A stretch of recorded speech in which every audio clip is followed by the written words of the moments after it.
Sydney River is a community on Cape Breton Island at the east end of Nova Scotia, Canada. The island had 2 coal mines that drove the economy until they were shut down in 2001.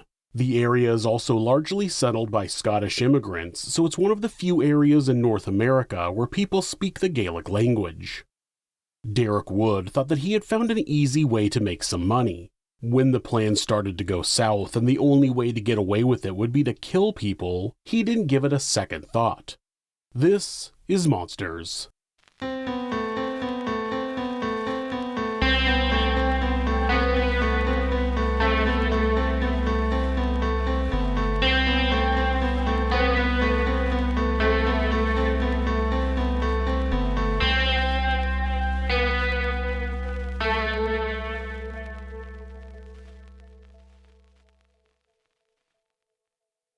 At just after midnight on May 7, 1992, Donna Warren and Arlene McNeil were finishing up their night shifts and ready to go home. As they exited an employee room in the basement of the restaurant, they ran into 3 intruders. One of the men was wearing a Halloween mask, another one they didn't recognize, but a third was their coworker, Derek Wood. Donna immediately assumed that her coworker was playing a prank on her. She said, "What's going on?" not wanting to admit that they had scared her, a little angry that Derek had brought people into the restaurant after it was closed. Derek raised a gun and pulled the trigger. Arlene was the first to be shot. She fell to the floor and blood began pooling around her. The man in the mask pointed a knife at Donna and told her to stay put. Upstairs in the restaurant's kitchen, Neil Burrows was cleaning. There was a steel door that closed off the basement from the kitchen, and Neil could not have heard the gunshot or Donna's scream. He was scrubbing a sink when Derek came up behind him and shot him in the head. Neil was disoriented and didn't understand what was happening. The man in the mask stabbed him in the neck. As Neil struggled to figure out what was going on, one of them hit him on the forehead with a shovel handle, knocking him to the ground. Neil writhed on the floor as Derek shot him 2 more times in the head, finally killing him. Once Derek had cleared the upstairs, he went back to the basement where he forced Donna upstairs to the manager's office and demanded she open the safe. Once she got it open, Derek shot her in the back of the head and began digging through the safe where he found $2,017.27. He put the money in a bag and shot Donna 1 more time in the head before leaving the office. At the same moment, Jimmy Fagan had stepped out of a cab, arriving at his early morning shift at the Sydney River McDonald's. When the store was closed, he had to go around to the back of the restaurant and press a button to ring another employee to let him in. He hit the button just before Derek opened it and was fleeing the scene of the crime he had just committed. As the 2 accomplices ran toward the door, Derek had seen Jimmy and yelled, "Shoot him!" The man in the mask now had the gun and shot Jimmy once in the forehead. His body fell into the doorway, so once the 3 attackers left, the door hit Jimmy's legs and wouldn't close all the way. Daniel McVicker, the cab driver who had just dropped off Jimmy, heard what sounded like a pop, maybe a firecracker. Then he glanced back at the McDonald's where he saw multiple people running away.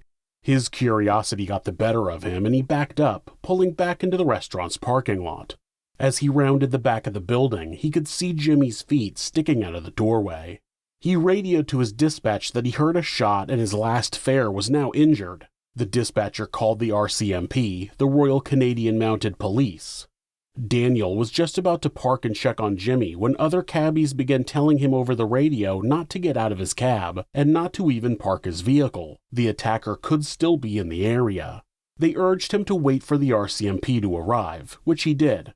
He drove around the building, every second feeling like an hour as he waited for help to arrive. Derek Wood had only recently started working at McDonald's and was still considered the new guy.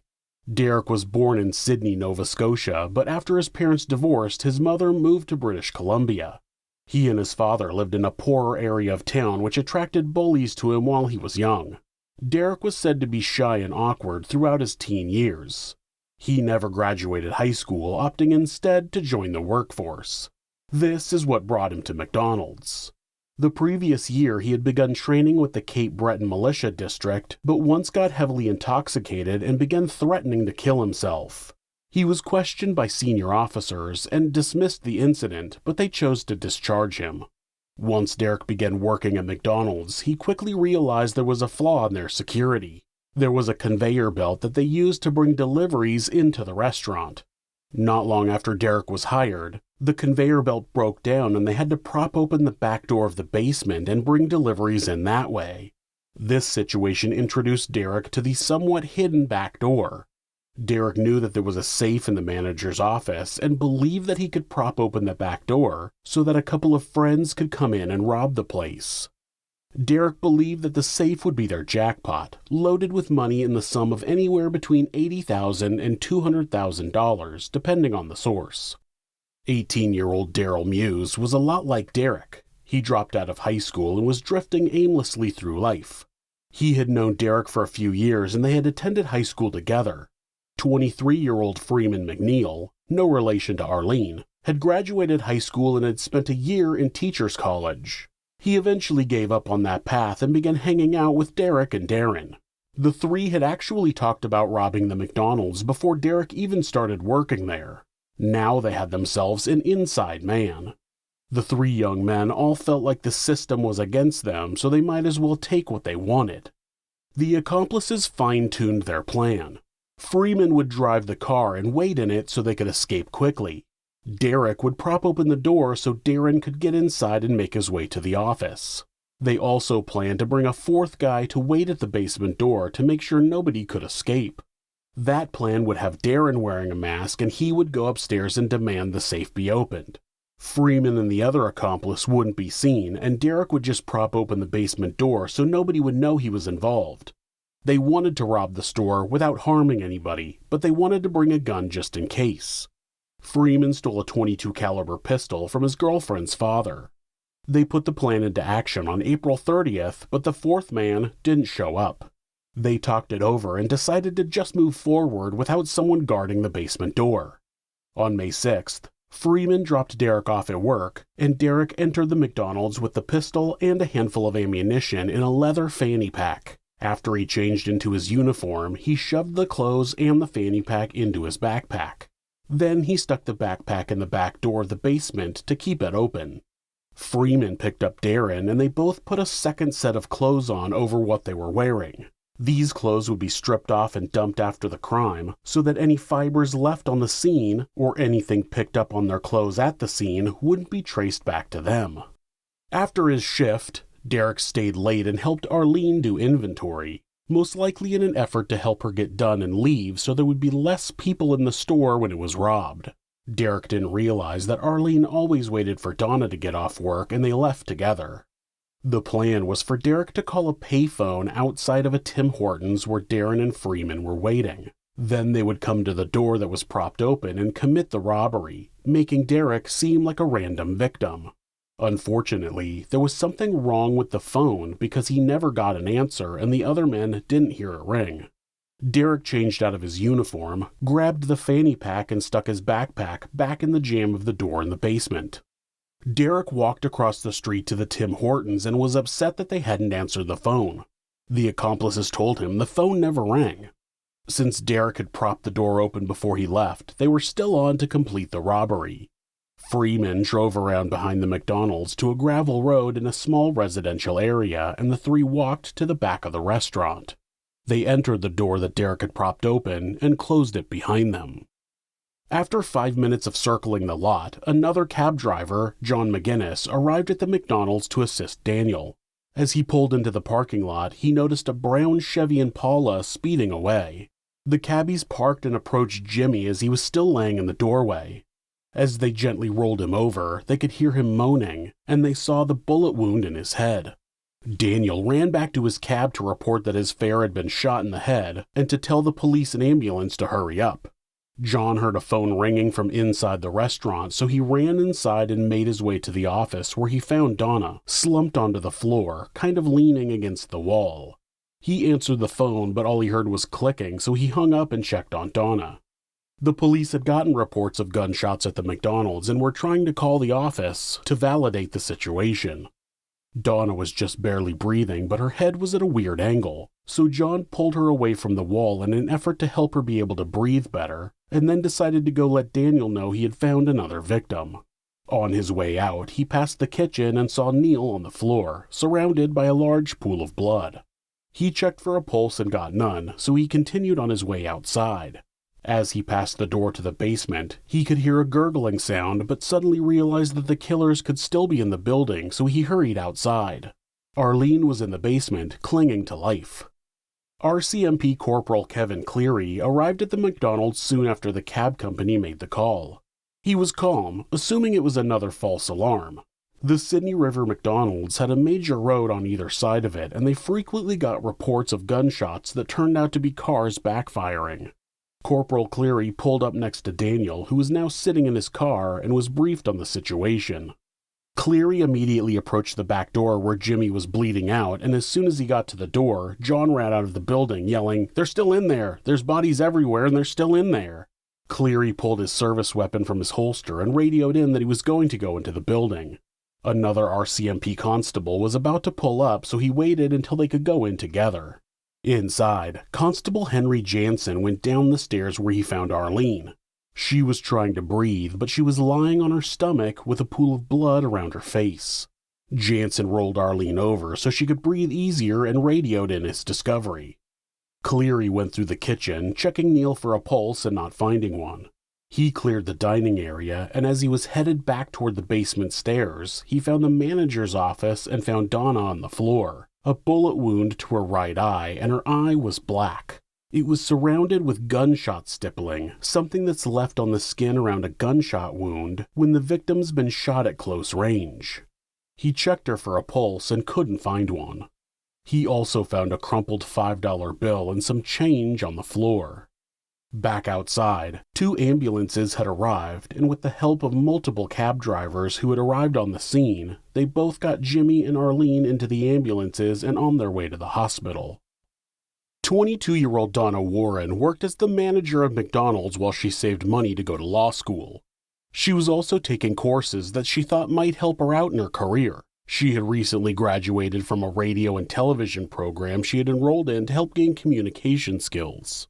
She was one of 2 victims to be pronounced dead at the scene. She had been shot once in the back of the head, which is believed to have not killed her, so she was shot again through the right eye. 29-year-old Neil Burrows was a husband and a father. He worked at McDonald's as a maintenance worker and covered the night shift while his wife worked during the day as a hairdresser. They didn't make a lot of money, but it was enough to support their family and live in a community they loved. He was also pronounced dead at the scene, being shot once directly in the ear before being stabbed in the neck. He had fought with everything he had to not leave his wife and son, but after hitting him with a shovel handle, Derek shot him once more right above his right eye and then again in the back of the head. 27-year-old Jimmy Fagan still lived with his parents and had begun working at his brother's landscaping company the previous year, but the work thinned out in the winter, so Jimmy took a night job doing maintenance at McDonald's. Jimmy figured he didn't have much longer before the weather cleared enough for him to go back to working outside. Jimmy was shot once in the head and was rushed to the hospital, but he ended up succumbing to his injury. 20-year-old Arlene McNeil was just working at McDonald's to save up money to go to college. She was thinking about earning a degree in business administration, but wasn't entirely sure yet. She was shot once in the face and a bullet fragment had ricocheted off bone and entered her frontal lobe. Surgeons had managed to save her life, but she was in a coma and they weren't sure if she would ever wake up. By the time Jimmy and Arlene had made it to the hospital, Derek, Darren, and Freeman had made it to their parked car and taken off. Freeman ran into the ditch and tossed the shovel handle that he had used to hit Neil. Then he jumped in the Impala and took off. Derek suddenly remembered that he had left his backpack by the door of the basement. They had to go back and get it, or else it would point investigators straight to him. They thought they could also go in and make sure Arlene was dead. When they approached the restaurant and were about to pull into the parking lot, they saw Daniel McVicker circling the lot in his cab and decided to get the hell out of there. The speeding Impala caught the attention of John McInnes as he was entering the McDonald's parking lot. A few blocks away, Derek had an idea and told Freeman to let him out of the car. Derek needed a reason why his backpack was there, so he ran to a 24-hour convenience store and frantically asked them to use the phone. He called the police and reported the shooting. He was now going to take on the role of an employee who was able to get out of the restaurant and call for help. The operator told Derek that they already had people on the way, but then Derek called the RCMP directly and told a constable that he had been out back smoking, setting himself up to further explain that he used his backpack to prop the door open, and he heard a gunshot so he ran. The constable took down Derek's information and told him to go home for now and they would contact him. At the time, the constable was manning the phones and the radio, and there was so much going on that the best thing would be for Derek to go somewhere safe so he could be interviewed later. Derek wasn't quite sure what to do, so he started walking to Freeman's house. Freeman and Darren had parked their car not far from Freeman's house and put all of the extra clothes they were wearing into a duffel bag. They hid the bag and the spent shell casings in the woods and then drove to a different wooded area. There, they emptied everything else out of the car that could connect them to the crime. They threw a bunch of items from the McDonald's into a nearby creek. It included a cash box from the safe, little red pouches with gift certificates inside, some financial paperwork out of the safe, and 2 knives. The Curran quickly whisked them away. When the 2 men were done dumping evidence, Freeman dropped Darren off at a convenience store that also had video poker. Now that Darren had some cash, he could kill time gambling until his father was awake. Freeman went to his girlfriend's house and went to sleep. Derek eventually walked back to the convenience store, but by now authorities had told any 24-hour businesses not to let anyone in until they had cleared the area. Without being able to enter the store, Derek walked over to one of the constables manning a roadblock. He identified himself as an employee who was outside when the shooting started, and he ran to call the police. Soon he was picked up by a constable and taken in for questioning. The first thing the constable noticed was a cut on Derek's hand, and when he asked about it, Derek claimed he had cut his hand a few days ago while opening a can, but the experienced officer knew that the blood around it was fresh. In an interrogation room, Derek explained that he had finished his shift but stayed behind to help Arlene with inventory. After that, he changed his clothes and then propped the back door open to have a cigarette. It was then that he heard a gunshot and a scream and said it sounded like Donna, so he ran off. The investigators were not easily fooled. They questioned Derek on why he had to go through the trouble of propping a door open to smoke outside if he was able to smoke in the restaurant. This incident happened long before many businesses started banning smoking inside. What Derek didn't know was that the sticky basement floor did a really good job of leaving footprints. It was clear that multiple people had recently come into the basement through the same back door. How could the killers come into the restaurant through the same door Derek was smoking at? It was also a series of 2 doors. The door that Derek had propped open was actually the inside door. But then there was an outer door that could only be locked or unlocked from the inside. That door was locked when police got there. If Derek was outside smoking and he ran off, there was no way he would have been able to lock the door. At about 1 o'clock in the afternoon, about 12 hours after the murders, Derek was placed under arrest for 2 murders, 2 attempted murders, and a robbery. Not long after Derek's arrest, Freeman was interviewed by investigators. Police had found that Derek also called Freeman's house after he had called the police from the convenience store. Freeman was completely calm and cooperative with investigators. He said he had given Derek a ride to work and told him to call him if he needed a ride home, but that he didn't see him again. Derek had called his mother's house after his shift, but it turned out that Freeman was at his girlfriend's house. Derek had exercised his right to talk to a lawyer, and a public defender advised him to remain silent. Unlike in the US, police in Canada are able to question you without a lawyer present, just as long as you've been advised by one. Whether you follow their advice is up to you. After Derek was done with his lawyer, when investigators continued questioning him, he remained silent for a few hours, but eventually the detectives brought up Arlene, gasping for air in a pool of her own blood, and Derek began to break. He asked to speak to his lawyer again, telling investigators, "I don't know where the gun is, but let me call my lawyer and I'll talk." Unfortunately, when the lawyer left the interview room, he informed the detectives that Derek would remain silent. Their arrest of Derek was a bit of a bluff, and without any direct evidence against him, they had to let him go. At the same time, a local had come forward and named 3 other men as being responsible for the McDonald's murders. What police didn't know at the time was that the woman was mentally ill, and despite her story perfectly fitting the timeline, she made it all up. All 3 men were arrested and interrogated, but they all had alibis that checked out. A search of their homes and vehicles turned up no evidence that they were involved in the crime, and they were eventually released. In the days following the murders, Freeman and Darren were seen spending more money than they usually had. They had split the robbery money between them, not offering any to Derek, though he never asked about it. Darren hid some of his money in the mud in a pond. About that same time, a fisherman found a metal cash box with a McDonald's logo on it and turned it into the RCMP.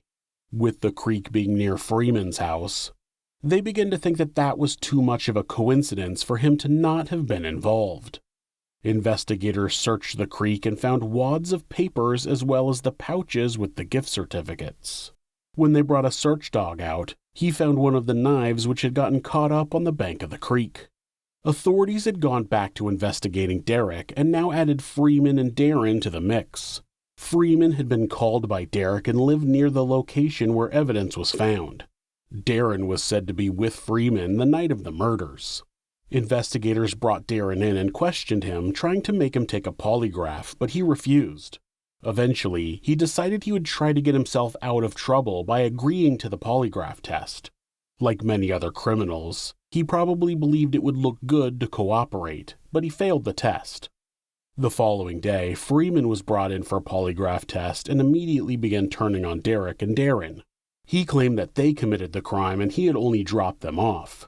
The same day, the 4th man who was supposed to guard the door, Greg Lawrence, told police that he knew about the botched robbery and that included their pre-planning meetings, which were led by Freeman. About a week after the murders in McDonald's, Derek Wood, Freeman McNeil, and Darren Muse were arrested and charged with murder, attempted murder, and robbery. Once Derek was back in an interview, presented with the evidence against him, he finally confessed to his crimes and told the investigator where they would find the gun and the shovel handle. Derek went to trial first, where he was charged with 2 counts of first-degree murder for Donna and Neil, the attempted murder of Arlene, the unlawful confinement of Donna, and robbery. He pleaded not guilty, but was found guilty on all counts. He was sentenced to multiple life sentences, plus 10 years for the robbery, but he would be eligible for parole after 25 years, because Canada. During Darren Muse's trial, he claimed that he stabbed Neil Burrows in the neck in an attempt to end his suffering. Nobody bought his bullshit, and he was also found guilty. He was sentenced to life in prison with parole eligibility after 20 years. Freeman McNeil was also found guilty on all counts, one being for the murder of Jimmy Fagan. He was sentenced to life in prison with parole eligibility after 25 years. Arlene McNeil did wake up from the coma, but she was disabled for the rest of her life. She died in August of 2008. Darren Muse was released on parole in 2012, and Freeman McNeil was granted escorted absences from prison in 2016, and then granted the ability to leave the prison unsupervised for up to 24 hours once a month. The parole board said they're working to assist Freeman with personal growth to lead to a smoother transition into society when he's released. Derek Wood has been denied parole. If you're the victim of domestic abuse, please reach out to someone for help. Please talk to your local battered women's shelter or call the National Domestic Abuse Hotline at 1-800-799-SAFE. That's 1-800-799-7233. Or you can go to thehotline.org to chat with someone online. The great thing about this website is that, at any time, hitting the escape key twice will take you to a Google search page. That way, if your abuser is nearby, you won't get caught looking for help. If you're having feelings of harming yourself or someone else, or even just need someone to talk to, please contact your local mental health facility, call 911, or call Mental Health America, who operate the National Suicide Prevention Hotline at 1-800-273-TALK. That's 1-800-273-8255. They're available 24 hours a day, 7 days a week, and will talk to you about any mental health issue you might be facing. Thanks so much for watching this video. You can help us out by hitting the like button or leaving us a comment. You can also subscribe to the show to ensure you don't miss an episode. If you'd like to support the show, you can do that by checking out our merchandise at Teespring. You can also discuss the channel and the episodes on our subreddit, r/thisismonsters. You can find more ways to support our show and how to find us on social media by visiting thisismonsters.com. Thanks again, and be safe.